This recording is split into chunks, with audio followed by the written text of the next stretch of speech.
Vamos falar um pouco sobre proteínas? Vem comigo em mais um vídeo do canal.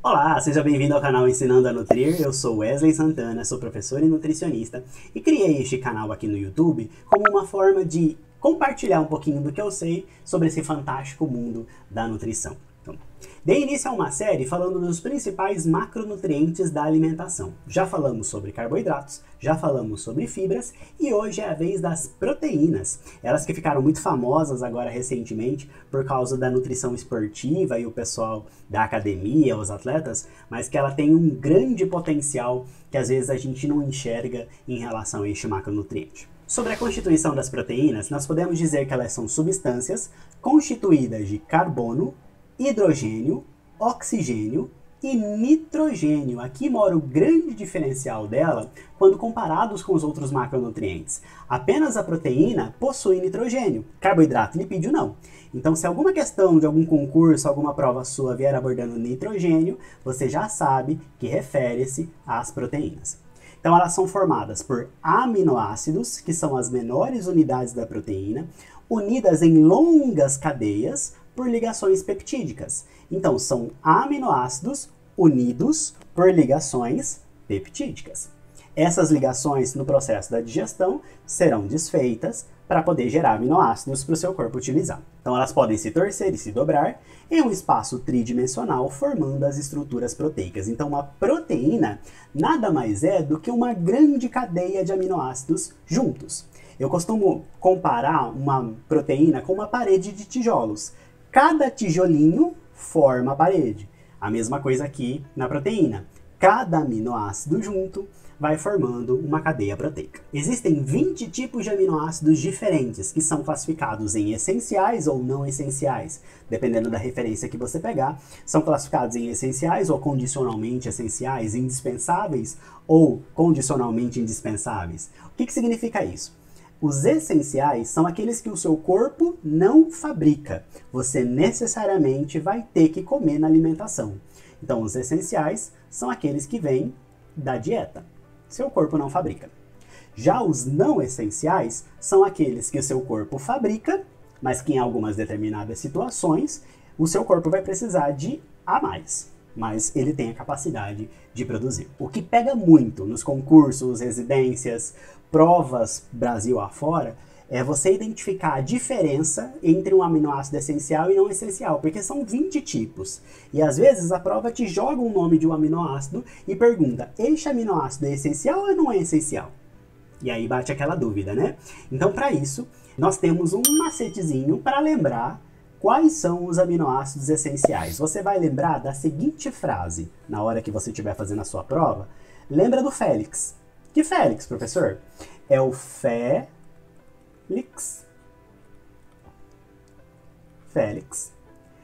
Treme. Félix treme ao levar isotrip. E aí, se você quiser, você pode colocar até um Hzinho aqui e no fim. Félix treme ao levar isotrip. Grave esta frase, memorize. Félix treme ao levar isotrip. Félix treme ao levar isotrip. Por quê? Você gravando essa frase, você consegue se lembrar no nome de todos os aminoácidos essenciais. Mesmo que você não se lembre do nome deles, se aparecer lá na sua prova e você não associou com a frase do Félix, com certeza ele não é um aminoácido essencial. Mas, se você quiser lembrar realmente dos nomes deles, é bem facinho, vou te mostrar. O Félix, o Fe é a fenilalanina, o Li é a lisina, você desconsidera esse X, o Tre é a treonina, eles têm nomes finais de nomes semelhantes, né? O Me é a metionina, o Le é a leucina, o Va é a valina, você desconsidera o R. O iso é a isoleucina. O trip é o triptofano, mais famoso. E o I é a histidina. Todos esses são considerados aminoácidos essenciais, ou seja, aquele que o seu corpo não fabrica, você precisa comer na alimentação. Mesmo que lá na sua prova apareça um aminoácido estranho que você nunca ouviu falar, se você lembrar da frase do Félix, você vai conseguir associar, opa, não se encaixa aqui. Por exemplo, apareceu lá na sua prova uma glutamina. E a banca te pergunta, a glutamina é um aminoácido essencial ou não essencial? Você lembra da frase do Félix? Félix treme ao levar isotrip. Félix treme ao levar isotrip. Tem glúten? Tem glúten? Não, não tem. Então, se não tem, não é um aminoácido essencial. Ok? As funções das proteínas, elas são estruturais, ou seja, elas formam cabelo, pele, mão, unhas, tecidos. O nosso corpo praticamente quase inteiro é formado por proteína. Ele tem função energética, porque cada grama de proteína oferece 4 quilocalorias, mas repare, não é a função principal da proteína. Quem tem função mais energética é o carboidrato e a gordura. A proteína ela fornece energia, mas não é a função principal dela. A função principal dela é ser estrutural. Formar tecidos, formar órgãos, formar músculo, mas não energética. Mas em determinadas situações, ela vai fazer esse papel de fornecer energia. E função reguladora, porque ela também faz parte de alguns processos essenciais para a nossa sobrevivência, como lipoproteínas, como camada de membrana junto com a gordura, então ela também tem esses papéis. As proteínas elas podem ser avaliadas conforme o seu valor biológico. O que é isso?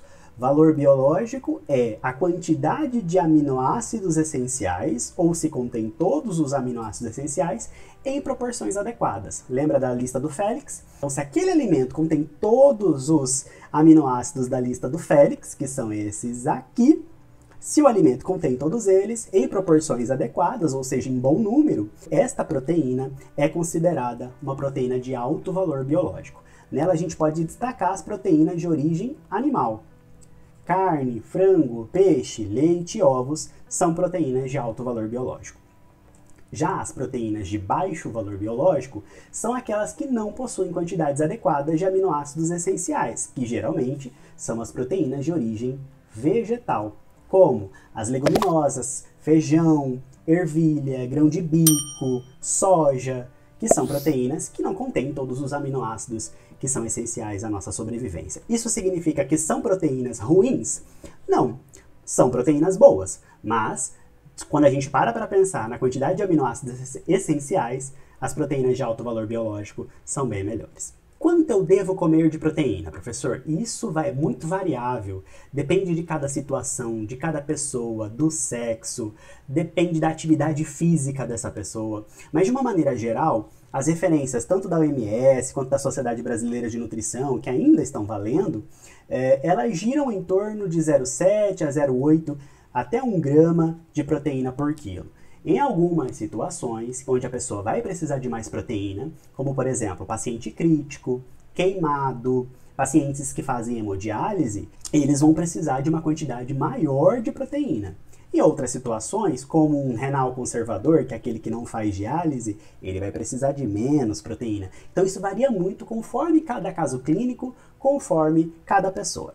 Uma das coisas mais cobradas nos concursos em relação às proteínas é como ela é digerida e absorvida. Então vamos ver aqui juntos? Onde começa a digestão e absorção das proteínas? Começa no estômago. Então aqui nós temos uma primeira diferença dela para os outros nutrientes. O carboidrato começa na boca, o lipídio também começa na boca, mas a proteína começa no estômago, a ação enzimática começa no estômago. A gente não tem enzima para digerir proteína na boca. É claro que a mastigação favorece a digestão, sim, mas de maneira enzimática, a digestão da proteína começa no estômago. A grande enzima aqui envolvida é o pepsinogênio. O pepsinogênio é uma enzima liberada pela parede do seu estômago, que ela é inativa. Tá? Gravem bem isso, inativa. E aí, em contato com o ácido clorídrico do estômago, ela se transforma na sua forma ativa, que é a pepsina. A pepsina é a forma ativa do pepsinogênio. E aí sim ele vai começar a hidrolisar aquelas ligações peptídicas que eu comentei no início da aula. Então, a digestão das proteínas começa no estômago com a ação do pepsinogênio, que é inativo, ele se transforma em pepsina, que é a forma ativa da enzima. Em seguida, lá no duodeno, no intestino delgado, esse quimo alimentar formado pela mastigação, pela ação do suco gástrico, das enzimas do estômago, vai chegar no seu intestino e vai sofrer as ações de enzimas pancreáticas. As enzimas pancreáticas, elas são bem mais fortes do que as outras enzimas. Como enzimas pancreáticas principais da proteína, a gente tem o tripsinogênio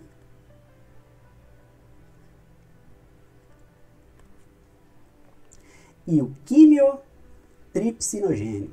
Nomes estranhos mesmo, tá? Mas é assim mesmo.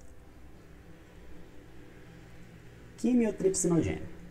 O que acontece com essas duas enzimas? Como a gente viu, quem termina em ênio é inativo. A forma ativa é o ina. Elas também serão transformadas na sua fase ativa. O tripsinogênio vira tripsina.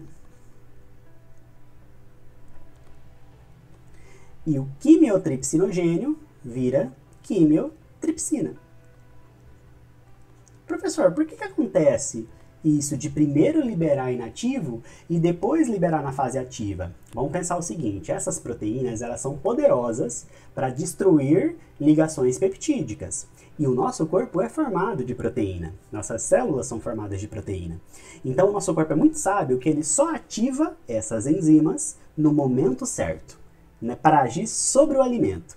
Porque se seu corpo liberasse essas enzimas primeiro, já na forma ativa, as suas células, os seus tecidos iriam se autodigerir, se autoconsumir. Então, primeiro ele libera inativo e aí no meio certo, no ambiente correto, ela é ativada. E mais lá no finalzinho do seu intestino, ele vai continuar sofrendo a ação de outras enzimas, como por exemplo aqui a aminopeptidase e as dipeptidases, tá? Um dos exemplos aqui das enzimas que finalizam essa digestão. E aí, uma vez digeridas, transformadas em aminoácidos, elas serão absorvidas pela sua corrente sanguínea e o seu corpo vai utilizá-las para as funções que a proteína tem. Vamos ver como isso foi cobrado nos concursos? Eu trouxe aqui uma questão da IBFC, da Prefeitura de Cuiabá, de 2023. Ela diz o seguinte: A, 3 pontinhos, é o aminoácido mais abundante no organismo, sendo considerado não essencial. Bom, não essencial. Vamos lembrar lá da frase do Félix treme ao levar isotrip? Félix treme ao levar isotrip. Qual delas aparece aqui dentro dessa frase? É a isoleucina. Isotrip, isoleucina. Então você já sabe que a isoleucina é um aminoácido essencial, não vai ser ela, porque a pergunta fala de não essencial. Bom, aí você já eliminou uma das alternativas. Pois pode ser sintetizado, ou seja, produzido, por praticamente todas as células do corpo humano. Já sei qual é, mas vamos lá. Diversos estudos sobre o papel dessa que a gente está procurando, na síntese proteica, no volume celular e na síntese de glicogênio, sugerem que esse aminoácido possa promover crescimento muscular e minimizar a imunossupressão. Aqui ficou muito fácil, né?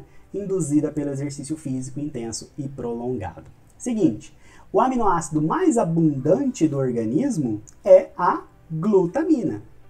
Esse é o nosso aminoácido da questão. A glutamina é o aminoácido mais importante, ela tem uma série de funções dentro do nosso organismo e ela ajuda a promover o crescimento muscular, não é a principal proteína, não é o principal aminoácido, mas ela tem um grande papel na nossa imunossupressão, no papel da imunidade. Ela forma alguns anticorpos responsáveis pela nossa imunidade. Então a glutamina é o aminoácido da questão. E por último, a nossa questão da FGV, num concurso da FunSaúde do Ceará, em 2023, que diz o seguinte: em relação às proteínas, analise as afirmativas a seguir. As proteínas são constituídas por aminoácidos, até aqui ok, unidos entre si, ok, por ligações peptídicas, ok, verdadeira número 1. Tá tudo certinho. A 2. Apenas 20 aminoácidos constituem os alimentos, sendo a serina um exemplo de aminoácido essencial.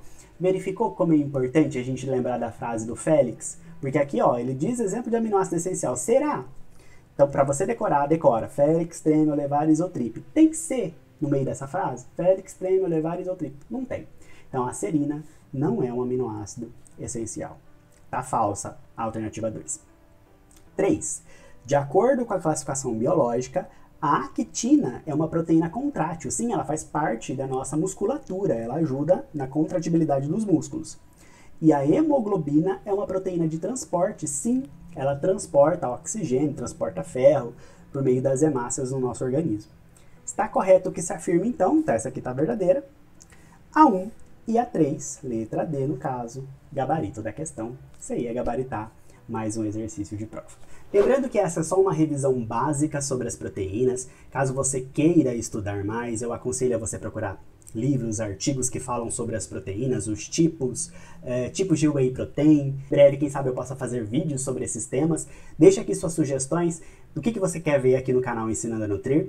Desde já eu já vou pedir para você seguir o nosso canal, seguir o Instagram Ensinando a Nutrir, que sempre eu vou divulgar aqui vídeos falando sobre a nutrição.